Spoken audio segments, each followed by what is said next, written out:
தாயிற் சிறந்ததோர் கோயில் இல்லை அப்படின்னு பழமொழி இருக்குது. தந்தை சொல் மிக்கதோர் மந்திரம் இல்லை, அன்னையும் பிதாவும் முன்னறி தெய்வம். இப்படி அன்னை, தாய், தகப்பன் இதைத்தான் நம்ம முன்னோர்கள் மெயினாக சொல்லிக்கிட்டே வந்திருக்கிறாங்க. இதை கூட வேடிக்கையாக சிவபெருமானும் பார்வதியும் ஒரு பரீட்சை வச்சாங்களாம் 2 பிள்ளைங்களுக்கும். யார் உலகத்தை சீக்கிரம் சுற்றிட்டு வராங்களோ அவங்களுக்கு இந்த கனியை கொடுக்குறேன் அப்படின்ட்டு. இதில் முருகன் தெரியாதனமாக மயில் ஏறி ஓடி போயிட்டார்.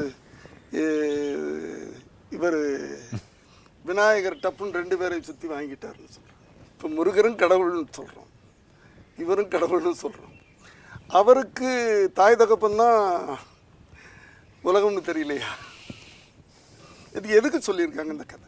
இந்த கதையில் என்ன சொல்கிறதுக்கு அவர் முயற்சி பண்ணியிருக்காங்கன்னா, மனிதனுடைய அனுபவத்தில் உலகம்ன்றது ஒன்று இருக்குது, என் உலகம்ன்றது ஒன்று இருக்குது. இது 2க்கு பிரிவு மக்களுக்கு புரியல. இப்போ உங்களுக்குள்ள நான் இங்கே உட்காந்துருக்க தெரியுதா? எங்கே உட்காந்துருக்க சொல்லுங்கள். இல்லை, அப்படி இல்லை. இந்த வெளிச்சம் என் மேலே விழுகுது, இது பிரதிபலிச்சு உங்கள் கண்ணுக்குள்ளே போகுது, அங்கே ஒரு ஸ்க்ரீன் இருக்குது, அங்கே தான் நீங்கள் பார்த்துருக்கீங்க. என்ன இங்கே பார்க்கல நீங்கள். இப்போ என்ன நீங்கள் எங்கே பார்க்குறீங்க சொல்லுங்கள்?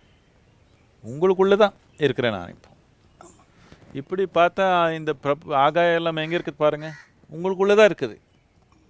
அதனால் என் உலகம்ன்றது ஒன்று இருக்குது. உங்கள் அனுபவத்தில் உங்கள் உலகம் மட்டும் தான் நடக்குது. ஆனால் நீங்கள் என்ன நினைக்கிறீங்க, அங்கே இருக்குதுன்னு நினைக்கிறீங்க. அங்கே இல்லை, அங்கே இருக்கிறது நீங்கள் ஒன்றும் பார்க்க முடியல. உள்ளே எப்படி பிரதிபலிக்குதோ அப்படி தான் பார்ப்பீங்க. இப்போ இந்த கல்லிங்க இருக்குது, நீங்கள் இப்படி பார்த்தீங்கன்னா இது ஒரு விதமாக உங்களுக்குள்ளே பிரதிபலிக்குது, நீங்கள் ஒரு விதமாக உணர்றீங்க. ஒரு யானை இந்த கல் பார்த்தீங்கன்னா அது இன்னொரு விதமாக உணருது. எறும்பு வந்துருச்சுன்னா அது இன்னொரு விதமாக உணருது. ஒரு ஜீவமும் ஒரு விதமாக உணருது. என்னென்னா அவருடைய மனத்தில் எப்படி பிரதிபலிக்குதோ அப்படி தான் அவர் பார்ப்பாங்க. அதனால் நீங்கள் உலகம் பார்த்ததே கிடையாது. நீங்கள் உங்கள் உலகம் தான் உங்களுக்கு தெரியும். நமக்குள்ளே எப்படி பிரதிபலிச்சிருக்குதோ இது நம்ம பிழைப்புக்கு ஒத்து வர மாதிரி இருக்குது. இது பிழைப்பு தாண்டி எப்போ பார்க்க ஆரம்பிக்கிறீங்களோ அப்போது உங்கள் மனத்தில் எப்படி பிரதிபலிக்குதோ அதுக்கு ஒன்றும் அர்த்தம் கிடையாது. உண்மையே புரிஞ்சுக்கணும். நீங்கள் எப்போ உணர்வு வந்துடுச்சோ பிழைப்புக்கு அனுசாரமாக நடக்கிற இந்த பிரதிபலிப்பு ஒன்றும் அர்த்தம் கிடையாது இதுக்கு. இதனால இது 2 பிரித்து சொல்கிறதுக்காக இந்த 2 பேர் பசங்க நாம் யூஸ் பண்ணோம். ஒருத்தர் என்ன நினச்சாங்க, உலகம் அவனோட ஜொயின்னு போயிட்டாங்க. அவர் வண்டி ஸ்டார்ட் பண்ணி போயிட்டாங்க. அவர் ரேஸ் பண்ணணும்னு ஆசை. நமக்கு ரேஸ் பண்ணணும், ஜெயிக்கணும்னு எப்போ நோக்கம் வந்துடுச்சு, இன்னொருத்தருக்கு ஒப்பிட்டு பார்த்து தானே வந்துடுச்சு. இன்னொரு ஆள் இருந்தால் தானே நம்ம ரேசிங் பண்ண முடியும். இன்னொருத்தருக்கு ஒப்பிட்டு பார்க்குறதுன்றது எப்படி வந்துச்சுன்னா, நமக்கு இந்த 5 ஐம்புலங்கள் இருக்குதே, கிரகிக்கிற தன்மை இதில் தான் நடக்குது.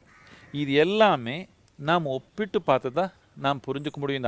இந்த ஐந்து புரிஞ்சுக்கிற தன்மை இப்படி தான் இருக்குது. அந்த ஐம்புலங்கள் ஒப்பிட்டு பார்த்து தான் புரிஞ்சுக்க முடியும். இப்போது இது நான் இந்த பாத்திரம் இப்படி தொட்டுனா இது கொஞ்சம் குளிர்ச்சியாக இருக்குதுன்னு நான் நினச்சிக்கிறேன். எதுக்கு இப்படி நான் நினைக்கிறேன்? என்னுடைய உடல் வெப்பத்துக்கு ஒப்பிட்டு பார்த்து இது குளிர்ச்சியாக இருக்குதுன்னு நான் நினச்சிக்கிறேன். இப்போ உங்கள் உடல் வெப்பம் கொஞ்சம் குறைவாக இருக்குதுன்னு வச்சுக்கோங்க. நீங்கள் தொட்டு பார்த்தீங்கன்னா இது ரொம்ப இதாக இருக்குதுன்னு, சூடாக இருக்குதுன்னு நீங்கள் நினச்சிக்கிறீங்க.